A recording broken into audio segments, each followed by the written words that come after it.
Todo está listo para iniciar nuestro recorrido informativo. Lo hacemos en América Latina. Nos vamos directamente hasta Ecuador. El gobierno de Daniel Noboa llevó a cabo el secuestro del ex vicepresidente Jorge Glass, perpetrando una incursión contra la Embajada de México en Quito. La maniobra se produjo luego de que la Cancillería de México decidiera otorgar asilo político al ex vicemandatario ecuatoriano. Los detalles los vamos a conocer en el siguiente informe. Luego de mantener acciones de asedio policial a la embajada mexicana en Quito, el gobierno de Daniel Noboa allanó el recinto diplomático tras declarar como persona non grata a la embajadora Raquel Serur, otorgando un plazo de 72 horas para abandonar el país. ¿Cómo delincuentes allanaron la embajada de México en Ecuador? Esto no es posible, no puede ser, es una locura. ¿Se lo llevaron a su? Entiendo que sí, estoy muy preocupado porque pueden matarlo. No hay ningún fundamento para hacer esto.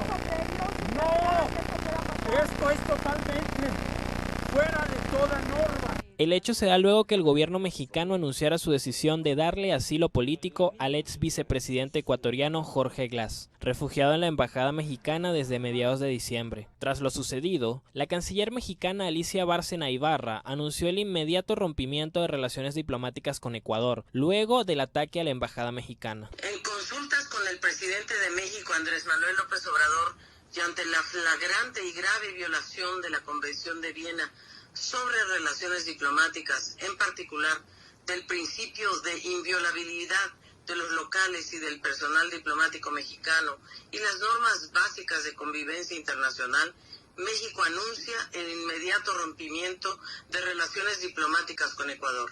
Inmediatamente, jefes de Estado e instituciones internacionales, a excepción de la administración de Washington que permanece en silencio, denunciaron que con estas acciones el gobierno de Daniel Noboa viola el derecho internacional humanitario al transgredir la norma de asilo político de Jorge Glass. Viola las normativas nacionales, internacionales y el derecho internacional público.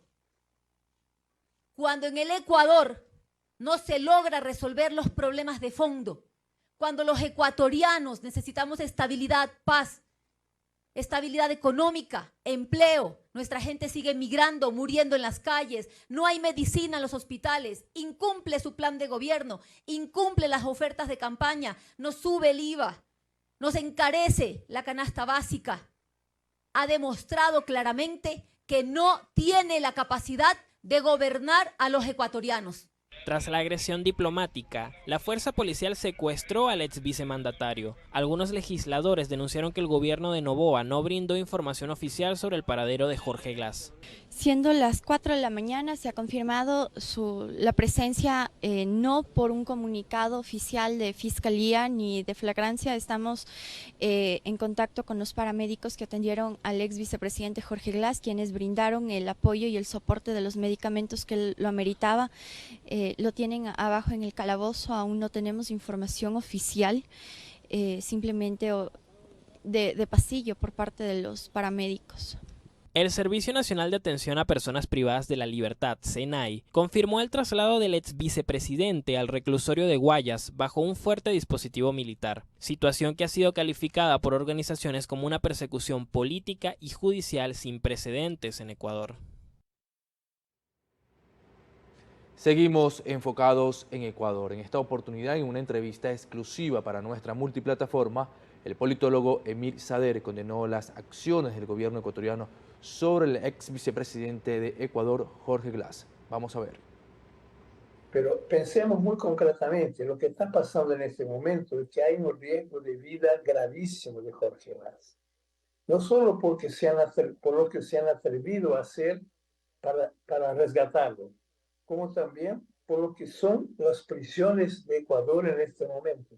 En este momento, no, en los últimos tiempos, las escenas, los hechos brutales que han pasado en las cárceles. Me imagino que Jorge Glass está en ese universo, en ese mundo. Entonces no es solo la brutalidad que han cometido en contra de él, es la urgencia de algún tipo de acción que pueda salvarlo. Asimismo, el politólogo condenó la reciente irrupción en la Embajada de México en Quito por parte de las autoridades ecuatorianas. Pero, ¿qué justificativa dan para esa acción de violencia que hicieron contra el territorio soberano de otro país? Que México no está cumpliendo con las normas de asilo, o qué cosa, está todo legalizado en términos del derecho internacional. Entonces no entiendo cómo justifica un acto de violencia de esa orden. No entiendo, es como si aquí en Brasil atacáramos la embajada de Ecuador y sin justificativa ninguna. Entonces yo creo que no hay, es un gobierno de hecho que ha cometido un montón de arbitrariedades y esa es una más. Ahora, más grave porque viola el territorio soberano de México, secuestra a una persona que estaba legalmente con derecho de asilo y ahora no se tiene ninguna idea de lo que puede estar pasando con él, dado los antecedentes brutales de rebeliones dentro de las cárceles. Además, el personal que realizaba labores diplomáticas en la Embajada de México en el Ecuador regresará a su país de origen este domingo, así lo informó la canciller de la República de México, Alicia Bárcena. Por instrucciones del presidente Andrés Manuel López Obrador, estamos coordinando el retorno de todo nuestro personal diplomático acreditado en Ecuador junto con sus familias, sobre todo después del violento ataque perpetrado por la Policía de Ecuador a nuestra Embajada de México la noche del viernes 5 de abril. Este grupo de 18 personas viajarán de regreso a casa mañana, domingo 7 de abril, en un vuelo comercial desde Quito a Ciudad de México. Enfatizó que el gobierno mexicano recurrirá a la Corte Internacional de Justicia y otras instancias pertinentes para hacer frente a lo que catalogó como una violación al derecho internacional. El gobierno de México condena enérgicamente la violación de la inmunidad de su embajada y su personal diplomático y reafirma que recurrirá a la Corte Internacional de Justicia y a todas las instancias regionales e internacionales pertinentes después de esta clara y flagrante violación al derecho internacional.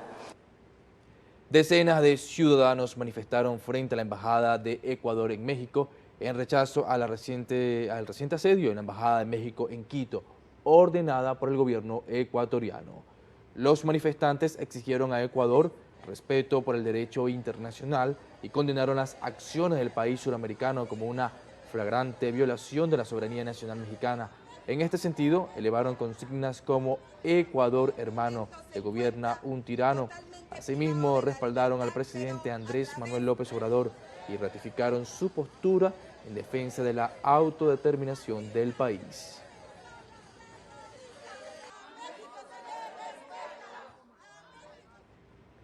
Mediante un comunicado, el secretario general de la ONU hizo un llamado a la moderación y exigió a México y Ecuador resolver sus diferencias por medios pacíficos. A través de un comunicado, el secretario declaró que el Secretariado General está alarmado por el ingreso forzoso de fuerzas de seguridad ecuatorianas a las instalaciones de la Embajada de México en Quito.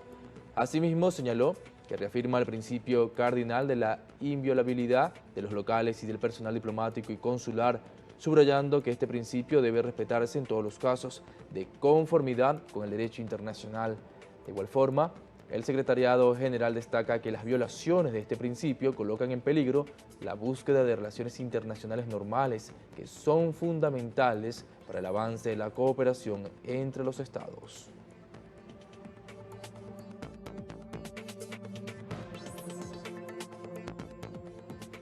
El Grupo de Puebla condena la violación de la Convención Americana sobre el Derecho de Asilo y la Convención de Viena por parte del gobierno de Ecuador. En un comunicado expresaron que el Grupo Total expresa su solidaridad con el gobierno de México, reconoce y apoya su actitud soberana y humanitaria en este caso. Asimismo, señalaron que responsabiliza al gobierno de Ecuador de la integridad física del ex vicepresidente Jorge Glass, solicita la inmediata concesión de su salvoconducto solicitado por el gobierno mexicano y lo insta a facilitar su traslado seguro a territorio de México. De igual forma, demanda de las autoridades políticas y judiciales de Naciones Unidas un pronunciamiento claro en el mismo sentido.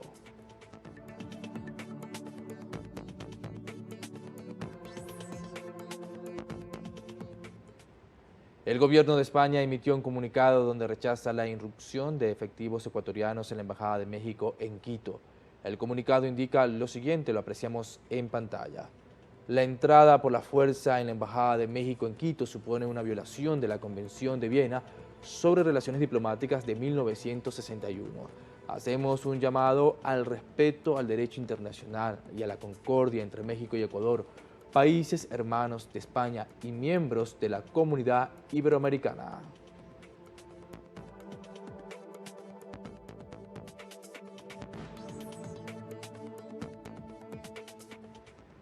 El gobierno de Ecuador violó soberanía de México, así como tratados internacionales, tras asaltar la embajada mexicana en Quito.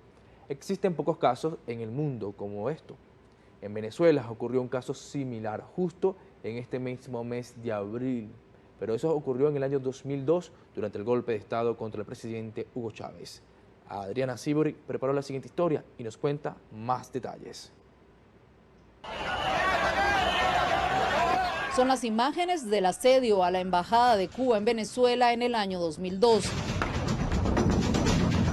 El alcalde en ese entonces y opositor Enrique Capriles entró ilegalmente en la sede diplomática. Que aquí no haya ningún venezolano asilado. Una agresión impulsada y cometida por la ultraderecha venezolana que apoyó el golpe de Estado contra el presidente Hugo Chávez. Los líderes de la oposición venezolana en ese momento, que siguen siendo los pseudolíderes, el día de hoy, que pretenden presentarse como una propuesta electoral limpia, impoluta, que no han hecho absolutamente nada, además estaban asediando a la embajada cubana, al hermano pueblo cubano. Cortaron los servicios como la luz, el agua y la telefonía. Entraron pensando que ahí estaba uno de los líderes chavistas, Diosdado Cabello. Esta sede está siendo asediada. Una acción violatoria de tratados internacionales. Se van a tener que comer las sillas y las mesas que están ahí adentro porque no les va a entrar comida. En ese abril, los medios ocultaban las protestas que denunciaban el secuestro del jefe de Estado venezolano. La presión nacional y de grupos leales fue tan fuerte que el presidente Hugo Chávez retornó a la presidencia 2 días después, cuando fracasó el golpe de Estado en su contra. Adriana Sibori, Telesur, Caracas. Hechos como el asalto a la Embajada de México en Ecuador tienen precedentes en nuestra región. Uno de esos casos fue cuando la dictadura uruguaya invadió la sede diplomática de Venezuela y secuestró a la maestra Elena Quinteros. Mateo Grille nos cuenta más. Alberto Grille es un médico uruguayo y ex militante político que se escapó de la cárcel en junio de 1976 y se asiló junto a su familia en la Embajada de Venezuela en Montevideo. Fue testigo directo del secuestro de la maestra Elena Quinteros desde el jardín de la sede diplomática venezolana, perpetrado por fuerzas policiales uruguayas bajo la orden del régimen militar de entonces. En el patio de la embajada la aprisionaron, la arrastraron, le pegaron a 2 funcionarios diplomáticos, uno se llamaba Fran Becerra y el otro Carlos Baptista, y la introdujeron en un vehículo, Volkswagen, que desapareció. También desapareció esta chica que resultó ser una maestra llamada María Elena Quinteros, que estaba presa y que había salido en una operación de reconocimiento y había aprovechado para escaparse y saltar hacia la embajada. El asalto de la Embajada de Venezuela en Montevideo, que hoy es la sede de una policlínica sobre la calle Boulevard Artigas, fue un hecho escandaloso luego del cual Venezuela rompió relaciones diplomáticas con Uruguay. La respuesta del gobierno venezolano fue inmediata, que fue la ruptura de relaciones que duró casi, creo que hasta el final de la dictadura. Es decir, que se restableció en el año 84, una vez restablecida la democracia en Uruguay. Este conflicto diplomático no es el único antecedente en América Latina donde el gobierno de un país asaltó la sede diplomática de otro Estado, violando no solo su soberanía, sino todos los tratados internacionales en la materia y además secuestrando a una persona. Fue en el año 1976, en plena dictadura militar uruguaya. Y quedó como un caso emblemático también, ¿no? Ese caso es como lo innegable, digamos, de que algo sucede, que invadís un territorio extranjero, algo que violando toda ley, digamos, toda ley internacional, todo acuerdo internacional, y queda como un caso emblemático el caso de Elena Quinteros, además de que, bueno, desaparece violentamente y nunca más volvemos a saber de ella. La decisión del gobierno ecuatoriano de secuestrar al ex vicepresidente de ese país, Jorge Glas, es similar a la tomada por la dictadura uruguaya en los años del Plan Cóndor y sienta otro precedente siniestro. Tan tremendo eso, es tan violatorio, es como si fuera casi una declaración de guerra, ¿no? Es como, no, nosotros tenemos esos acuerdos internacionales que nos permiten de alguna manera generar un marco en donde todos sabemos lo que esperamos del otro. Cuando ocurre una violación de ese tipo es como que uno queda en el vacío, no puedo esperar cualquier cosa. Como ayer la dictadura uruguaya, hoy el régimen ecuatoriano viola el derecho internacional y los acuerdos democráticos básicos, asaltando sedes diplomáticas extranjeras. La condena, en ambos casos, la hará la historia. Mateo Grille, Telesur, Montevideo, Uruguay. En el marco de la reciente irrupción de fuerzas policiales ecuatorianas en la sede de la Embajada de México en Quito, Venezuela se pronunció considerando que en 2019 autoridades estadounidenses desalojaron y arrestaron a 4 activistas que se encontraban en la Embajada de Venezuela en Estados Unidos. El 13 de mayo de 2019, autoridades del gobierno de Estados Unidos intentaron desalojar por la fuerza a un grupo de ciudadanos que permanecían de forma pacífica en las instalaciones, con plena autorización del gobierno venezolano, con el objetivo de impedir el asalto ilegal por parte de grupos violentos partidarios de un intento de golpe de Estado ocurrido el 30 de abril de ese mismo año en Venezuela. Autoridades argumentaron para su ilegal y forzosa evacuación que el propósito de los ciudadanos era ser inquilinos permanentes de la sede diplomática. Sin embargo, el objetivo real de los ciudadanos en la embajada era evitar lo que ya había ocurrido en 2 instalaciones diplomáticas, como la sede de la Agregaduría Militar en Washington y la sede del Consulado en Nueva York, las cuales fueron tomadas por grupos violentos con la complicidad de las autoridades estadounidenses. Se trataba de una acción preventiva que buscaba informar a la opinión pública sobre los abusos cometidos contra las sedes diplomáticas de la República Bolivariana de Venezuela, promover el respeto al derecho internacional y denunciar la política de medidas coercitivas unilaterales empleadas por la Casa Blanca. De acuerdo a lo establecido en el artículo 22 de la Convención de Viena, los locales de las misiones diplomáticas no pueden ser penetrados por agentes del Estado receptor sin el consentimiento del Estado venezolano. Por esta razón, el ingreso del personal del servicio secreto a las instalaciones de la misión diplomática constituyó un grave precedente de violación al derecho internacional y puso en riesgo el respeto y la inviolabilidad de las misiones diplomáticas venezolanas en todas partes del mundo.